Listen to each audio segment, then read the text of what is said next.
This is insane. Well, parts of San Diego underwater after today's rain triggered these flash floods. We're talking homes and neighborhoods just filled with water. A major freeway flooded out. Hundreds of people had to be rescued and cars were swept away. Mike Rogers, you're getting new video and new information into the desk.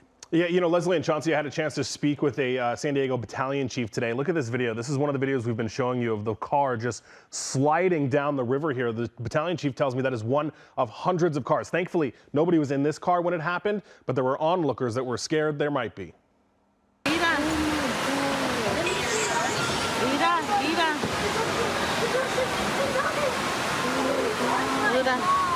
The battalion chief I spoke with today tells me that this level of water was something that they were not even prepared for in a 100-year storm. He told me that the water levels that they prepared for were much lower than this. Look at this is other video. Somebody trying to escape this area north of National City, south of San Diego, of downtown San Diego, the water up to their chest. In this home, the basement, the garage filled with water here. The first responders having to rescue dogs out of it. Now, the battalion chief told me today about a rescue where they actually had to put a ladder into the second story of an apartment building to try to rescue people.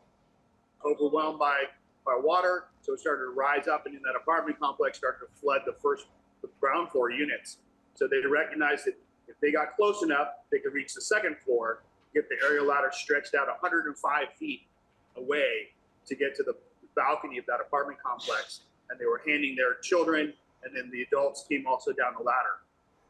Yeah, the battalion chief there told me that these crews were tired, hungry, cold. One of the Swiftwater rescue teams that you saw right there, they went out at 8 a.m. this morning, never made it back to the station until 6 o'clock tonight. You can see they used kayaks to pull people out of their homes, people rescuing dogs. The battalion chief there tells me in his 35 years of being with the San Diego Fire Department, he has never seen floodwaters this severe, this intense. Miraculous is the word he used when we talked about how nobody was killed, nobody seriously injured in these floods, and he goes on to say it's very critical that people listen to that age-old advice. Turn around, don't drown, do not drive through these floodwaters. You just don't know how deep they are. More than 200 rescues in just his area in the southeast portion rather of the city, guys.